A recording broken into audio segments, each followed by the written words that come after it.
It's time to pick a side. The border war is on the air with BG and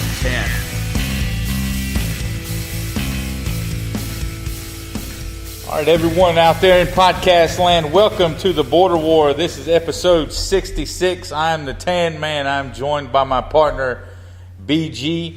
We're back for another week, BG. They haven't canceled us yet. Thank goodness. Who is they? They. I think we're they. We haven't canceled us yet. We're not going to cancel us either. Not for lack of trying. We're just that stubborn. We want to, again, welcome you in however you're listening, whether it's Spotify, TuneIn, Apple Podcasts, Spreaker, whatever media platform you're using out there. We thank you for joining us. We're going to get right into it because we've got a lot in store this afternoon. BG, a lot of big news broke. Almost immediately after we talked about last week. We talked about Kelly Bryant last week on the show, and I mean I agreed with you, but I think it was you that said that no, he would stick around, and I'm pretty sure you had him as a grad assistant on the Clemson coaching staff. I think I had him as a grad assistant. By week 11? Yeah. I mean, and as it turned out, Kelly Bryant was not all in. No. Old news now, but first show we've done since that. I'm sure you have been waiting with bated breath to find out what we thought about the situation. I'll be honest with you, man. It absolutely shocked me. My jaw dropped when I saw that go across the bottom of my screen, or maybe it was a Facebook feed I saw. It caught me off guard, and just because, I mean, that happens everywhere else, but it just hasn't happened at Clemson. Now, to be fair, they had a number of quarterbacks transfer in the offseason, but this is a different thing. This is a different thing. It's a very different thing from that. There's a big difference between Kelly Bryant transferring and Zarek Cooper transferring, or Hunter Johnson transferring. To me, the big question in all of this is, a lot of the Clemson fans, of course, they went straight to Dabo, he's such a good guy. He's just trying to do right by Kelly Bryant. This is such a good move by Dabo Swinney. I guess my question is, in all of this, if you listen to Dabo's comments after that, he said, "I didn't think that he would leave. I didn't think I thought he would stay. Him transferring was the furthest thing from my mind." BG, what's your take? Did Dabo Swinney overplay his hand in all this, because they nearly got burned Saturday because of it? Yeah, they did, and it's unfortunate because this is a more interesting conversation than the conversation about the game. Although the conversation about the game's pretty darn interesting too. I guess I wonder if this is a case of a bit of miscommunication. We'll never know unless Kelly Bryant comes out and tells us, and I don't think he's going to do that.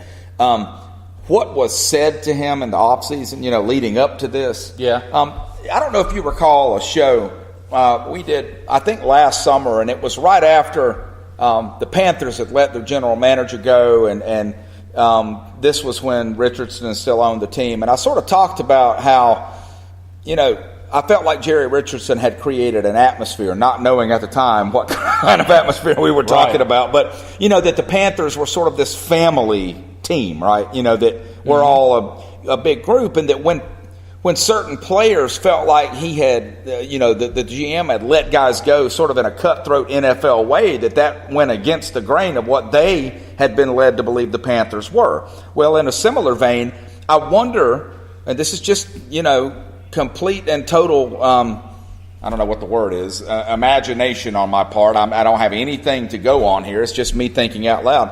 I wonder if Kelly Bryant was led to believe things, whether he did it on his own or whether it was something that Dabo told him, that led him to believe that was not going to happen this year. My take on it is that he had said all the right things up until now, right? The kid comes in, he's playing great, they're sharing playing time. I think that bothered Kelly Bryant more than he let on, and that when the next thing happened, he was like, that's it, I'm out. I think he was at 99%. And when that little extra thing, because the way that Dabo explained it, and I mean, I think he's probably telling the truth here, is that Bryant was still going to play. He was still going to come in some and share snaps. It was just that, which is another thing we got wrong last week. Right. But However it happened, to answer your question, yeah, I mean, I think Dabo obviously misread this. I think he thought Kelly Bryant probably thought like us. And here's the other thing. I'm still not sure Kelly Bryant did the right thing. I think he might have made a mistake here. I mean, he's going to go somewhere and play, but he's certainly not going to go anywhere and win anything. He's not going to win a title. And he could have definitely. What is it with the computers making noise today? What I found interesting was Bryant's comments afterwards, where he said he didn't feel like he got a fair shake, and he didn't feel like he had done anything to lose his job. But did you hear the things he named, though? See, that's where I get my theory. He starts talking about, I've stayed out of trouble off the field. I've made good grades. I've gone to class. I've come to practice. And that's where I think a lot of times what players are doing, like we'll get into Carolina here in a minute, but when you hear the players saying we've got to play with more focus and we got to keep our mouths shut, that's just them telling you what Will Muschamp told them. Mm-hmm. Okay, so when he says that stuff to us, I think he's quoting Dabo. I think he's telling you what he was told mattered, and then what it turns out matters is football. Yeah. And I don't know why that surprises anybody, but Dabo, I mean, look, he's a great coach. In today's college football, he's a great coach. Well, he's an excellent salesman. Well, that's all being a coach is now. But I do think he tries to have it both ways. I think he tries to paint an image of, I'm going to take care of all these guys. And I know a Clemson fan is going to say, look, man, it's not like they took a scholarship away from him. He was still going to play. He was still on the team. Okay, great. But I think Kelly Bryant felt betrayed by the atmosphere that he was promised at Clemson. But that being said, I don't have a problem with what Dabo did. From the day Trevor Lawrence stepped on the campus, from the day before he got to campus. He drove off 5-star quarterbacks before he took a snap. But before he got to campus, every Clemson fan down there was going, I can't wait for Trevor Lawrence. I can't, and I think Kelly Bryant put Heisman odds out on him before he got on campus. I think that Kelly Bryant felt a little bit disrespected and maybe kept his mouth shut. Rightfully so, and he kept his mouth shut. But watching the game Saturday after Lawrence went down, before Lawrence went down, the whole talk around it got brought up probably half a dozen times before the end of the day was that the discussion, should Kelly Bryant come back? Could he come back? No, I think that's crazy. That was the talk all afternoon. Was should Kelly Bryant come back? And the thought was, his teammates, they all love him. They'd all rally around him and welcome him back in. I'm not sure what the current situation is as we sit here right now with his status at school. But I read on Twitter yesterday, I think, he's been given his release papers. That's done. I'm telling you, I've been on teams. You've been on teams. I've been on good teams. I've been on bad teams. But for a guy to walk out on you in the middle of a season because he lost his job, for him to walk out on you. We're talking about Kelly Bryant or Steve Spurrier. Who are we talking about here? Both. Okay. I'm talking for a guy to walk out like that in that situation when all of your goals are still in front of you. An opportunity to play for and win a national title is still in front of you. However big of a long shot that is when you look down a little bit further down south to Tuscaloosa. But for that to still be out there and for this guy to have the moxie to turn his back and walk out, there is absolutely no way in heck you can't. As a teammate that I would want Kelly Bryant to walk back in that locker room door. Even if you thought you could, man, why would you want to talk about dividing a locker room? I mean, you may have kept it undivided before. But no, man, you can't have a team Trevor and a team Kelly. You can't let that junk be going on. Because this dude's got good friends on that team. Way more friends than Trevor Lawrence has just because he's been there. Yeah. Right? This is his 5th year. He's already graduated. I don't agree with what he did. But again, I don't know what was said. More than likely, you know how it is sometimes when it's time to move on from a situation, but you don't, and you go ahead and commit to it one more time, and as soon as it starts, you're like, man, I shouldn't have done this. And I feel like Kelly Bryant, I would be very, very surprised if we don't learn at some point that Kelly Bryant really strongly considered transferring in the offseason. I don't see how all this came up like that. That just makes no sense to me. And I think he thought he was trying to be the big man, and it turned out the situation was just a little bigger than he could be. Yeah. And once it broke, it broke. On the field-wise, I'm not sure if this is to do with Lawrence going down early on or if this was the plan altogether.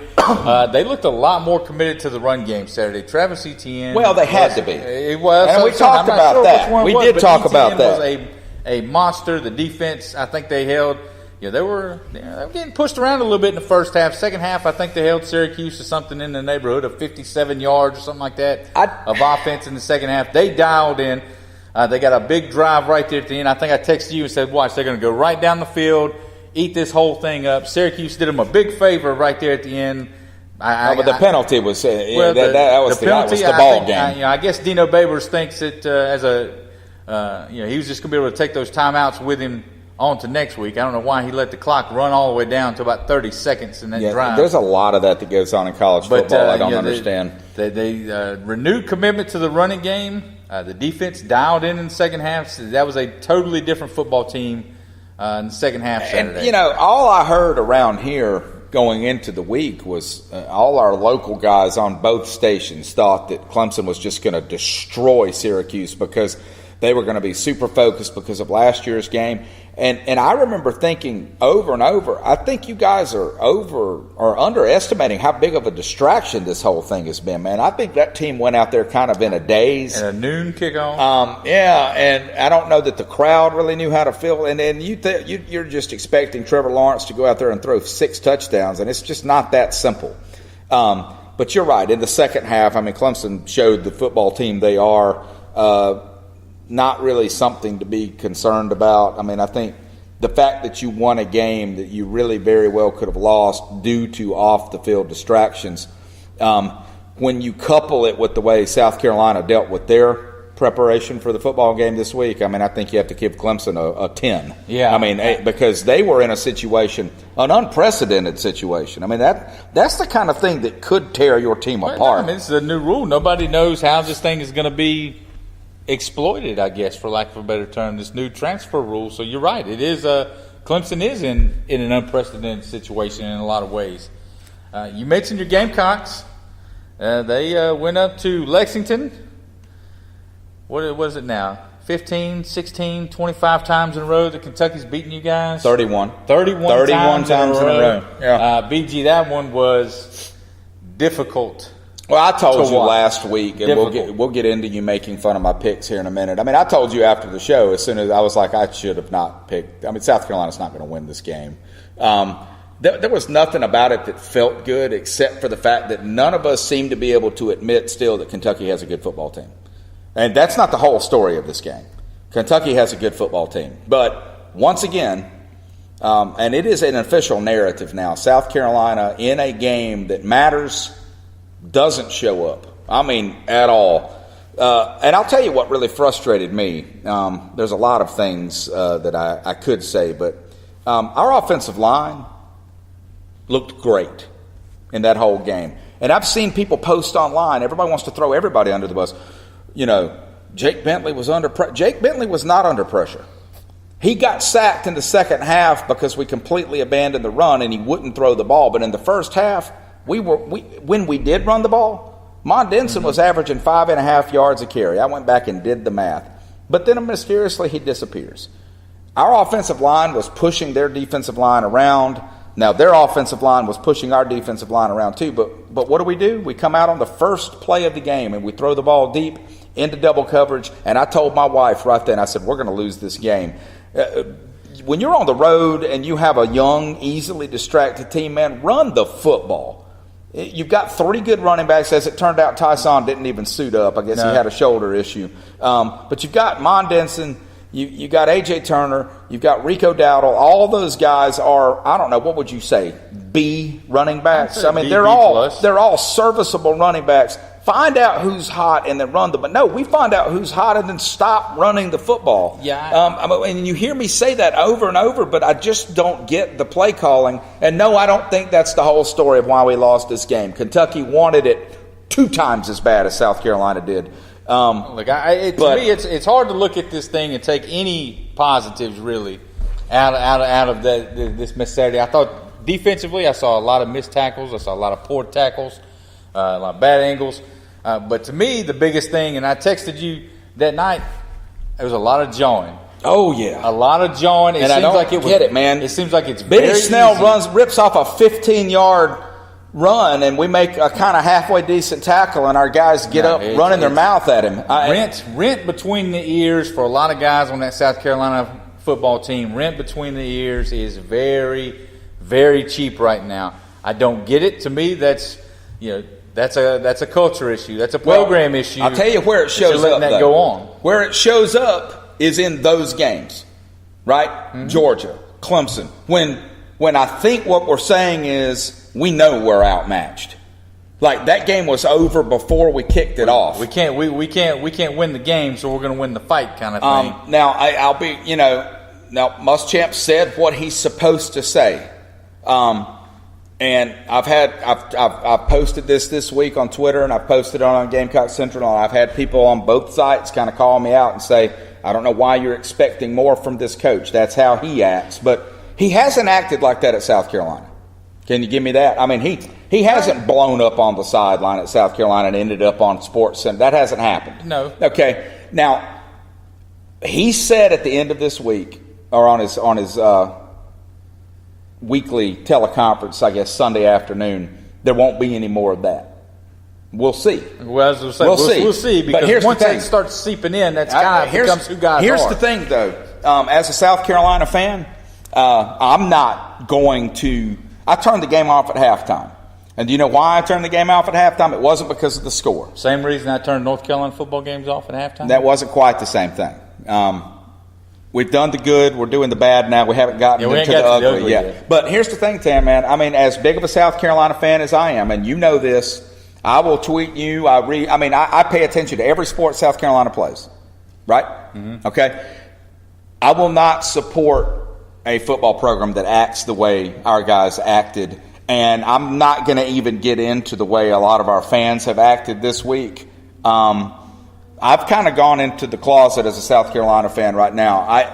I can only support what I can support, and I will always be an alumni, and I will always pull for that team, but I'm not going to walk around telling everybody, yeah, I think we've got a great chance. I'm really excited about my Gamecocks. If that's how we were, even if we had won, I would have been ashamed of the way our players acted on that field, and I would tell any of them that to their face as long as there was a police officer in the room. Well, look, I think Kentucky might be the most one-dimensional, top-ranked football team, maybe since those Eric Crouch Nebraska teams. No, they're not going to beat you with the quarterback. They're not going to beat you through the air. And somehow South Carolina has let this school that I promise you in a month when basketball season starts is not going to care anything about this football team up there. And they have let this school basically lap them in football. I don't understand it. I don't know how you get around that. But it's not a good look. It's not a good look. And I mean, to be fair, I don't know. Tennessee's in the same boat. I think Tennessee's in a totally different ocean. I mean, here's the thing that's a total mess up there. That's not letting one school or one team lap you. That's just you falling off the boat and drowning.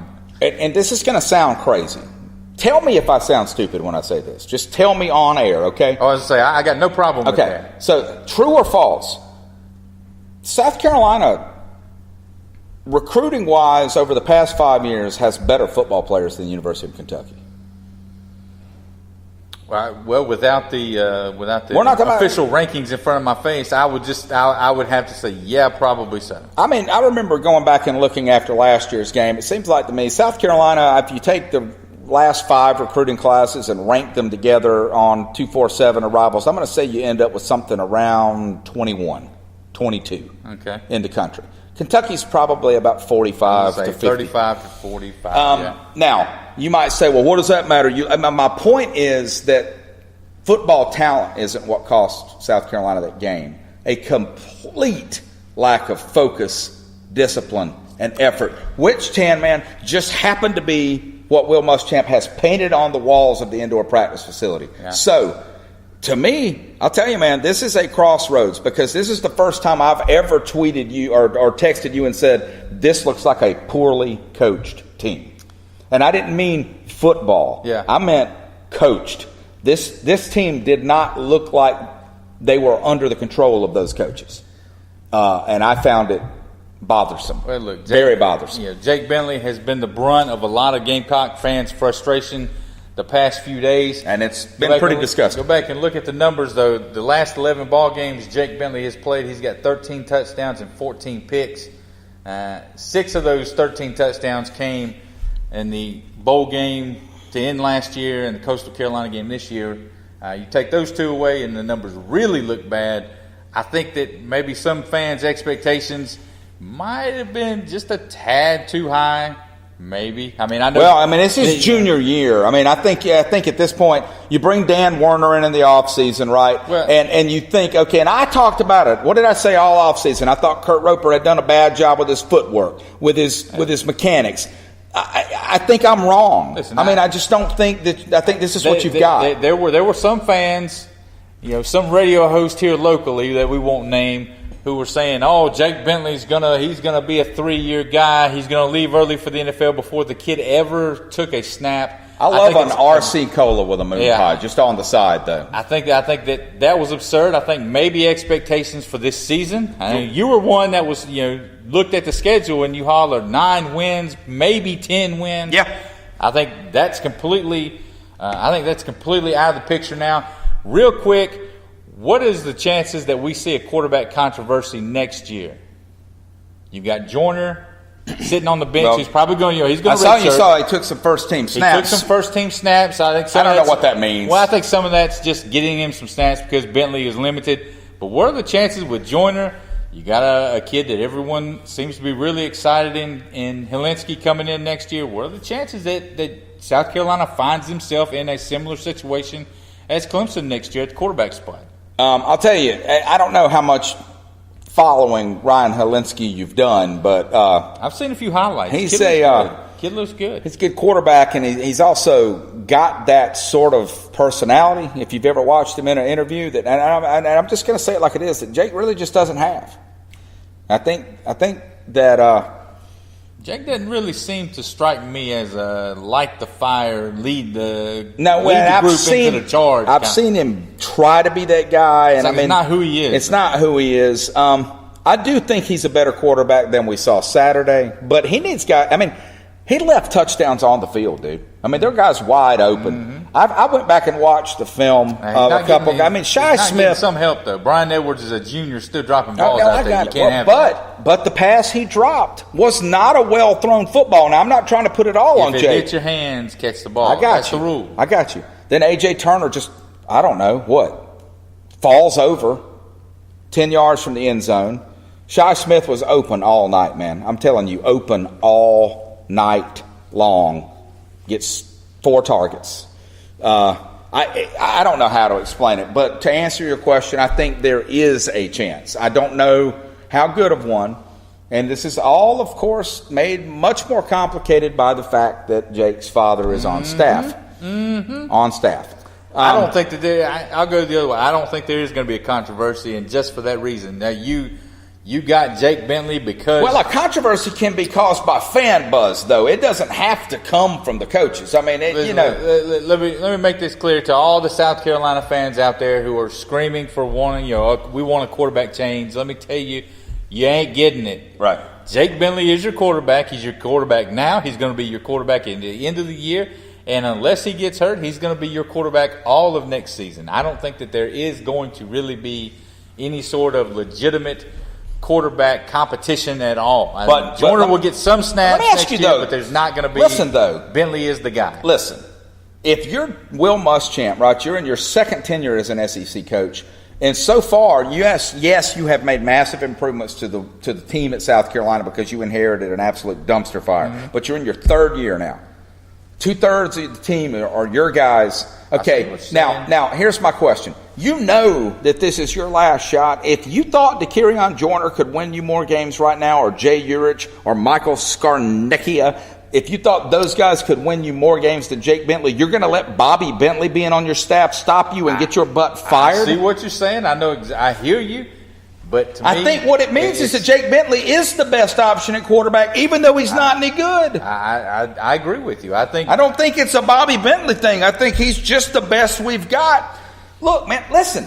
Let's go back. Everybody talks about Spurrier. But, man, Connor Shaw fell into Steve Spurrier's lap. The only reason Connor Shaw ever played was because Steven Garcia was a 22-year-old who wasn't allowed to drink alcohol. He drank alcohol. He got kicked off campus. We started Connor Shaw against Kentucky. I was there. And how many times did Connor Shaw bail Spurrier's butt out of the fire because the play call didn't work and he just took off? Like, Steve Spurrier didn't know Connor Shaw was going to be Connor Shaw. It just happened. Listen, you have made the perfect point.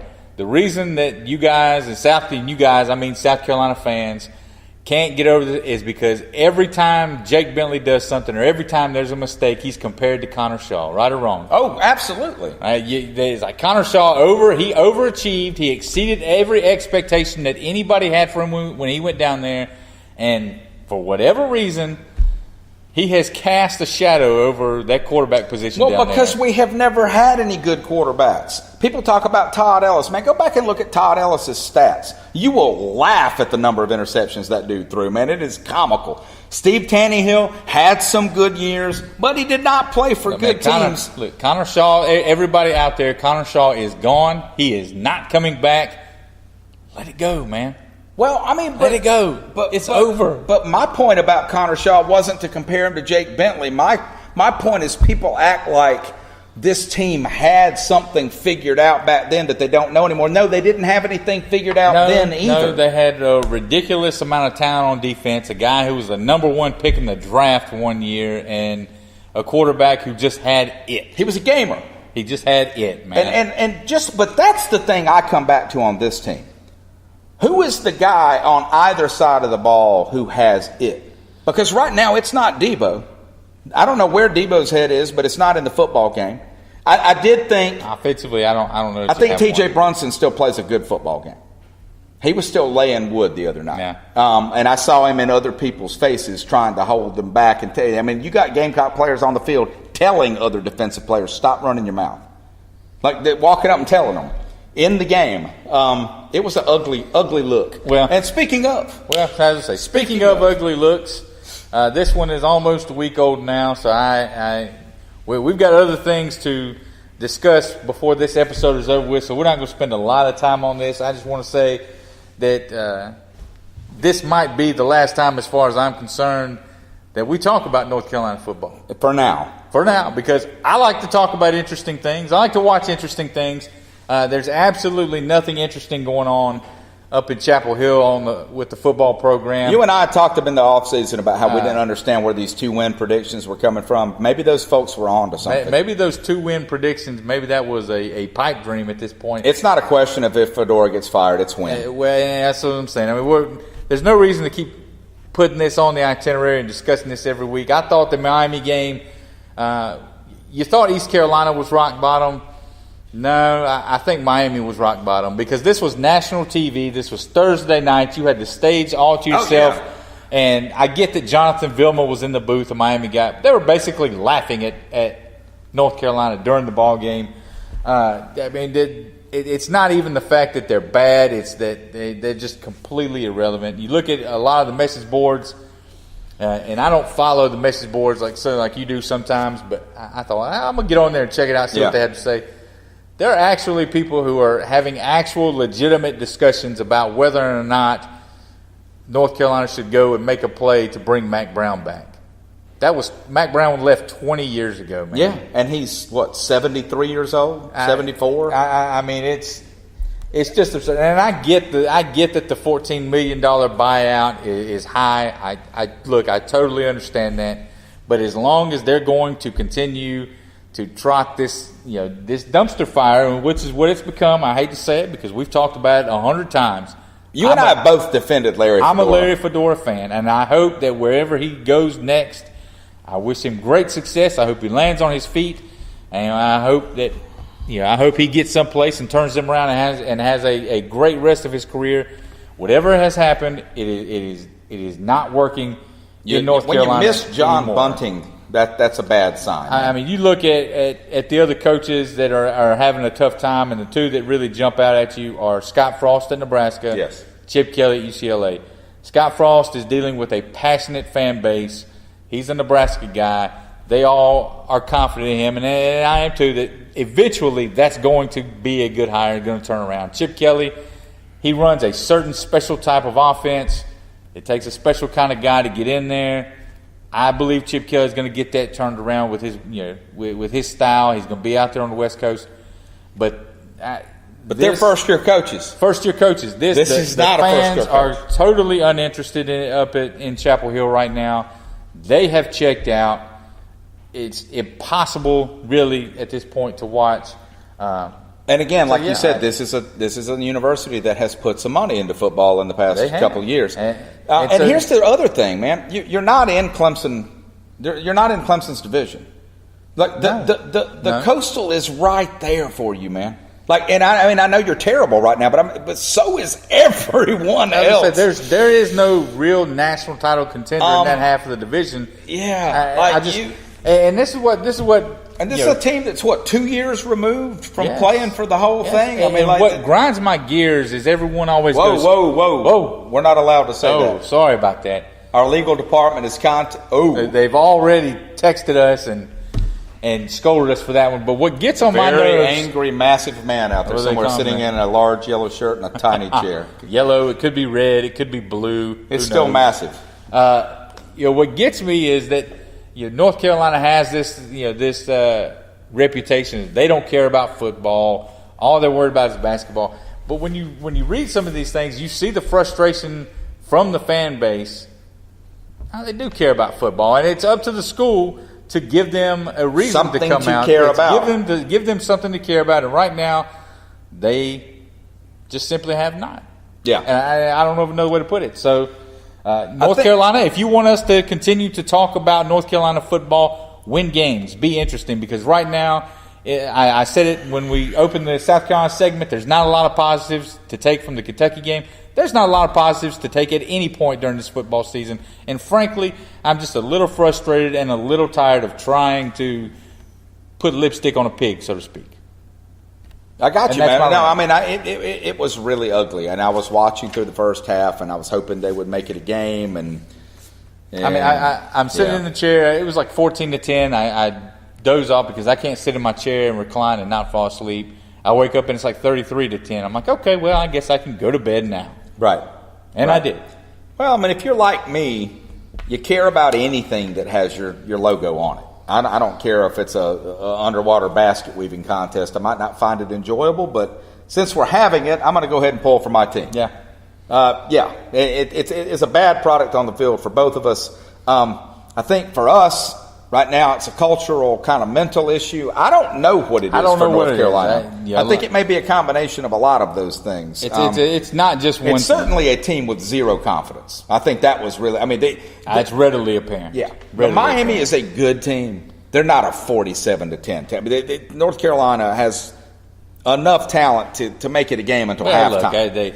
Look, they started Nathan Elliott. They went to Surratt. They went back to Elliott. That right there was that's when I realized. Okay, they are literally just throwing stuff at the wall and hoping it sticks. Yep, I agree. Let's talk about something that actually made me happy this weekend before we get into our picks, which also made me very happy this weekend. The Dallas Cowboys get a big win. BG. They finally got creative. Ezekiel Elliott, 240 all-purpose yards, 88 yards receiving, a career high there. He fell a few yards shy of a career high in rushing yards. And honestly, those 88 yards receiving were sort of the difference in Dak's stats, right? I mean, a lot of it. I mean, maybe that was the answer. It was the difference in winning and losing a ball game, because that last drive, he threw the pass to Elliott. When Elliott lined up in the slot and Dak hit him, and he took off and eventually set up a big field goal. Elliott with 25 carries, Dak with 27 passes, so a really balanced attack. I thought that was, that is when the Dallas Cowboys are at their best. Defense not great in the fourth quarter. That game got close in a hurry. It really shouldn't have been that close. No, the defense, for once this season, the offense kind of carried the defense a little bit. They didn't have a great day. I'll say this, though. I mean, the Lions have underperformed this season. Their offense is potent. I mean, when it's on, it's up there with anybody else. I'm convinced the Lions are going to be one of those teams that, however much longer I live, like they're never going to get it all together. But I tell you what happens, though. I don't know if you remember this. I think it was the first year we did previews, and I was sort of talking about the Lions, and I know what it was. We were talking about jersey sales, and Stafford was up in the top 6 or 7, and I said, who in the world is buying Matt Stafford jerseys? And we're both laughing, and I said, what did they win, like 4 games last year? I go online and look, they were 11-5, and like we didn't even know. I mean, they made the playoffs. This was like 2 seasons ago, they just silently won all these games and nobody cared. But like that's how it feels. Yeah, they're never going to get it all together. As soon as the Chicago Bears start winning games, that's all anybody in the NFL is talking about. Bears. The Lions. They're just kind of people there. Don't care. I do think that what was the score? 26-24. It should have been a lot worse. We had a settle for field goals in the red zone. Got down close to the red zone another time, settled for a field goal. One time early in the second half, Dak Prescott tries to basically make something out of nothing, takes them out of field goal range. But the one that got me was they get down to the 4-yard line late in the game against the league's worst rush defense, and they throw the ball 2 times and settle for a field goal. Yeah. No. Sometimes I think they may have won this one in spite of themselves a little bit. Well, Dak 17 for 27 for 255 yards and 2 touchdowns, and literally, man, that is all he needs to do. That's all he needs to do. Nobody needs him to throw for 300 yards. Nobody 250. Needs him, 250 and 230 to touchdown. 250. That's all we need. 230 to 250. Don't you feel? I mean, you almost feel like with the Cowboys that it's the opposite of what we think we know about football. And honestly, I think this is the whole NFL now. But you need the run to set up you need the pass to set up the run, right? You almost have to throw the ball early on to be able to run the ball later. Well, all we heard all year, all season was that how they were going to line Ezekiel Elliott up in the slot. He was going to be used as a receiver a lot more. The first 3 games, Bupkis, didn't see Sunday they did it. He went off. They had a great game. Where I come from, that's called a clue. Right. Maybe we should start doing that a little more. So. You ready to make some picks, man? Yeah, let's make some picks. I can't get to my picks right now because my boss is trying to call me. Okay, now I can make picks. Tell him no. Last week, I went 7-2. Of course, I can't see my picks because of the string of 19 I'm here's you just texted me a few minutes ago. I need you to let me into the studio. I go 7-2 last week. A great weekend. The North Carolina Tar Heels are basically the thing that sunk me. BG, on the other hand, 3-6. He has fallen below 500 on the year. BG 22-23. I'm 28-17. Let's get it started. Noon Saturday. What is it? The Red River Shootout, or Red River Rivalry. Texas, number 19, the Longhorns in Dallas against Oklahoma. Oklahoma, an 8-point favorite in this one. BG, give me Texas and the points here. I think we've seen this game before. A lot of times whenever you are ready to kick Texas out, count them out of this ball game, is when they come back and play this one tough. I don't know if they beat Oklahoma, but Texas is playing well last night. If you'll give me 8 points, I'm going to take it. I'm going to go with Oklahoma because I think what you just said doesn't exactly apply, because I think Texas is not really being counted out. They've been ranked 19th now because they won 2 games. That's how Texas football works. Mm-hmm. If they win anything, they're ranked in the top 25.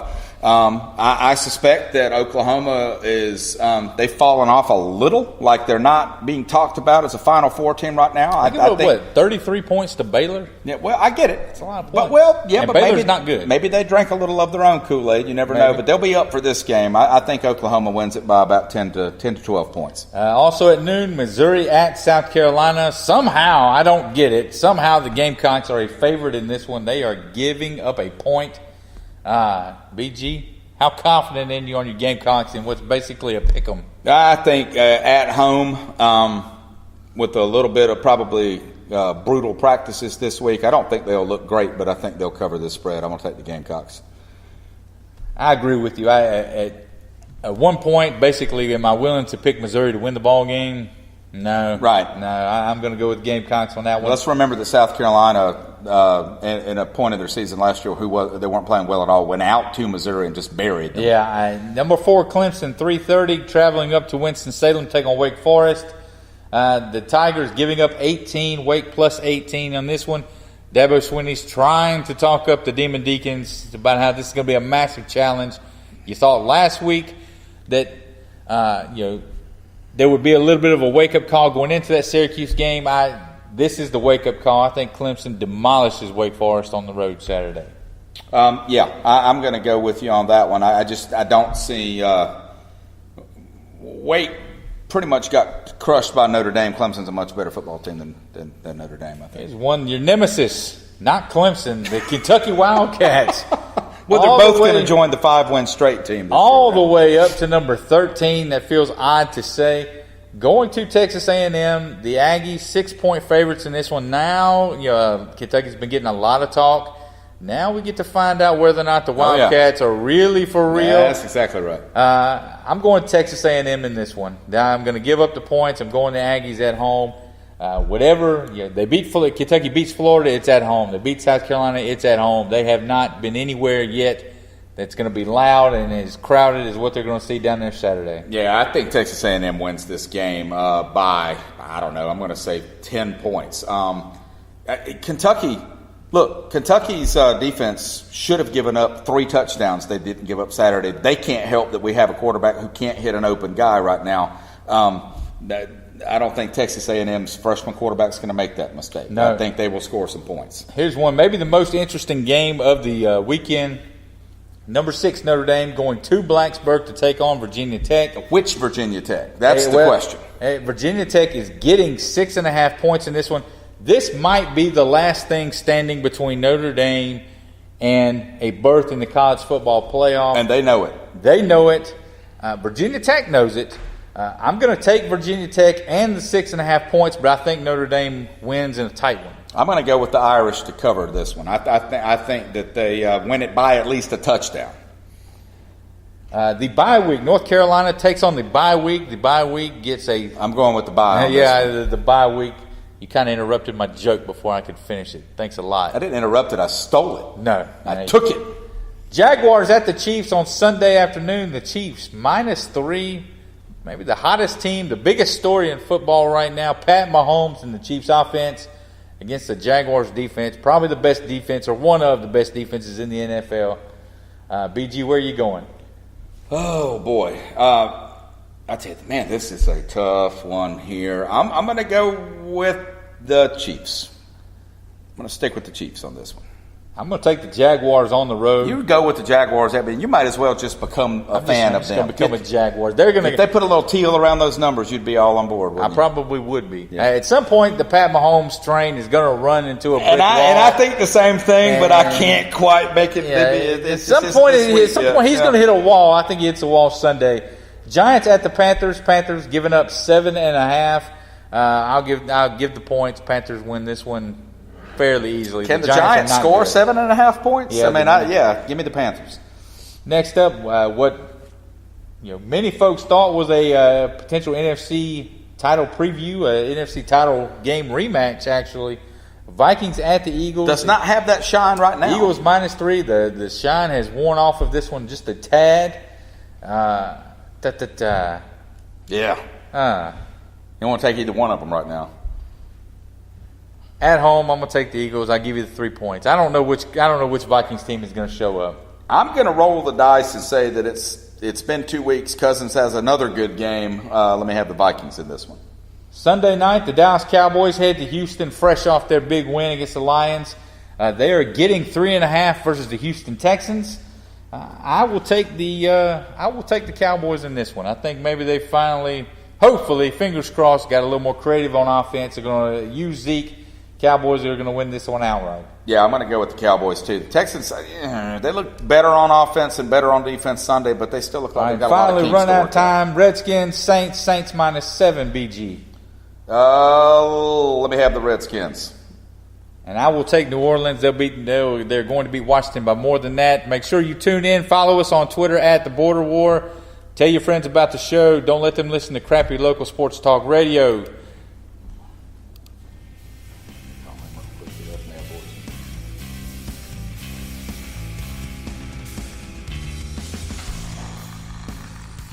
Let's go get a snack.